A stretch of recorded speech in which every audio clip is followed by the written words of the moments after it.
Hello friends, இன்றைக்கி கடாய் பன்னீர் எப்படி செய்கிறது அப்படிங்கிறத பார்க்க போகிறோம்.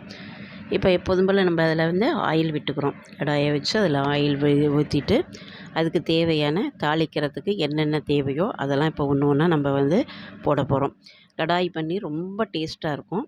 அதற்கான ஒரு இதுதான் நாங்கள் அதாவது வெங்காயத்தையும் இஞ்சி பூண்டு எல்லாத்தையுமே நாங்கள் அரைச்சிட்டு அதை பண்ணோம்னா அந்த பன்னீர் ரொம்ப டேஸ்ட்டாக இருக்கும். கிரேவியும் ரொம்ப நல்லாயிருக்கும். சப்பாத்தி தோசைக்கெலாம் ரொம்பவே அருமையான ஒரு கிரேவி இதுதான் இப்போ பார்க்குறோம்.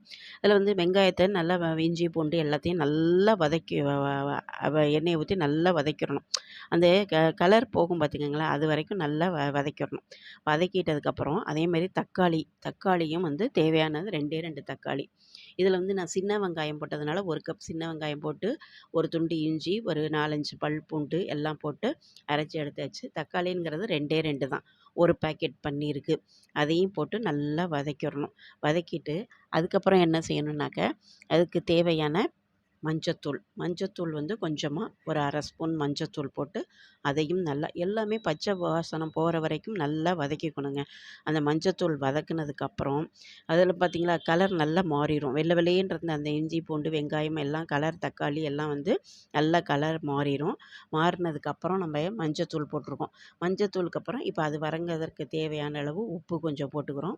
உப்பையும் நல்லா வதக்கிடணும். உப்பையும் போட்டு நல்லா அதை வதக்குனதுக்கு அப்புறமா என்ன செய்யணுன்னாக்கா, இதுக்கு தேவையான மசாலாக்கள் என்னன்னாக்கா, அதாவது மிளகாத்தூள், மல்லித்தூள், கொஞ்சோண்டு கரம் மசாலா, இதை தான் நம்ம போடுறோம். மிளகாத்தூள், மல்லித்தூள், கரம் மசாலா எல்லாத்தையும் போட்டு நல்லா வதக்கிட்டு கொஞ்சம் தண்ணி விட்டுக்கணும். ரொம்ப அடி பிடிச்சிடாமல் இருக்கிறதுக்கு லைட்டாக கொஞ்சம் தண்ணி ஊற்றிக்கிட்டு அதை நல்லா கிண்டினோம்னா அப்போ தான் நல்லாயிருக்கும். அந்த பச்சை வாடையெல்லாம் போயிடும்.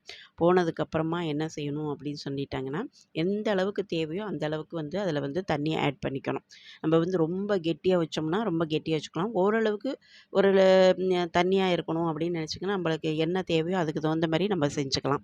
அதேமாதிரி நம்ம இதை செஞ்சாச்சு. இப்போ அந்த நம்ம அதில் பன்னீர்லாம் அழகாக கட் பண்ணி வச்சுருக்கோம். எந்த அளவுக்கு தேவையோ அதில் இப்போ நான் சேர்த்தது என்னன்னு கேட்டிங்கன்னா, சர்க்கரையை கொஞ்சம் அதில் சேர்த்துக்கணும். சேர்த்துட்டு நல்லா அதோட மிக்ஸ் பண்ணையில் அந்த சர்க்கரை சேரையில் நம்ம ஹோட்டலில் சாப்பிட்ற அதே பன்னீருக்கு பட்டர் மசாலா எப்படி இருக்குமோ அந்த டேஸ்ட்டில் ரொம்பவே நல்லாயிருக்கும். சர்க்கரை சேர்த்ததுக்கப்புறமா என்ன செய்யணும்னு சொன்னிங்கன்னா, இப்போ என்ன செய்யணும்னா, நம்ம கட் பண்ணி வச்சுருக்க பன்னீர் உங்களுக்கு எந்த சைஸில் தேவையோ அந்த சைஸ்க்கு தேவையானதை நம்ம பன்னீரை கட் பண்ணி வச்சுக்கிட்டு அதற்கு தேவையான கொஞ்சம் கொத்தமல்லியும் சேர்த்துட்டு நல்லா கிண்டணும். இதில் ஒரே ஒரு இன்க்ரீடியன்ஸ் நான் சேர்ப்பேன். அதாவது க்ரீம் சேர்ப்பாங்க. அந்த டேஸ்ட் ரொம்ப நல்லாயிருக்கும் அப்படிங்கிறத, க்ரீமியாக இருக்கும் அப்படின்னு சொல்லிட்டு கேட்பாங்க. நான் அதுக்கு பதிலாக நல்லா பால் சேர்க்குறேன். பால்னால் நல்லா ஆடையோடு உள்ள நல்ல பால், காய்ச்சின பாலை அதில் 1 டம்ளர் அதில் ஆட் பண்ணிட்டீங்கன்னு வச்சுக்கோங்க. டேஸ்ட் ரொம்ப அருமையாக இருக்கும். இதில் சீக்ரெட்டே என்னன்னாக்கா, எல்லாம் போட்டதெல்லாம் ஓரளவுக்கு நார்மலாக எல்லாருமே செய்யக்கூடியது. கடைசியில் அந்த க்ரீமுக்கு பதிலாக நல்லா கெட்டியாக காய்ச்சின நல்லா அந்த ஆடையோடு இருக்கக்கூடிய பால், அந்த பாலை சேர்க்கையில் அவ்வளோ ஒரு அருமையான அந்த hotel style butter paneer masala வாங்குவோம் பாருங்கள். அந்த பட்டர் பன்னீர் மசாலா வாங்கி எப்படி சாப்பிட்றதுக்கு நானுக்கெல்லாம் தருவாங்க. அவ்வளோ ஒரு டேஸ்ட்டாக இருக்கும். அதே மாதிரி இதுவும் இருக்கும். இதில் இன்னும் ஒன்று போடலாம். கஸ்தூரி மேத்தி இருந்ததுன்னா அதை மேலே இறக்கையில் தூவிட்டு இறக்கணும்னு வச்சுக்கோங்க. அட்டகாசமான சுவையில் கடாய் பன்னீர். அதாவது நாங்கள் இதில் அது பட்டர் போடாதனால இது பன்னீர் பட்டர் மசாலா கிடையாது, இது கடாய் பன்னீர். அதுலலாம் பட்டர் போட்டு தான் தாளிப்போம். ரொம்ப நல்லாயிருக்கும். நாங்கள் கொத்தமல்லி மாத்திரம் தான் போடுறோம்.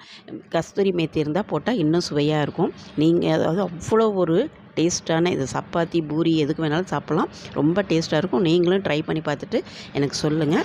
எங்களுடைய சேனலை மறக்காமல் சப்ஸ்கிரைப் பண்ணுங்கள். எங்களுடைய பதிவை பார்த்த அனைவருக்கும் நன்றி. மீண்டும் ஒரு அருமையான பதிவுடன் சந்திக்கிறேன். நன்றி.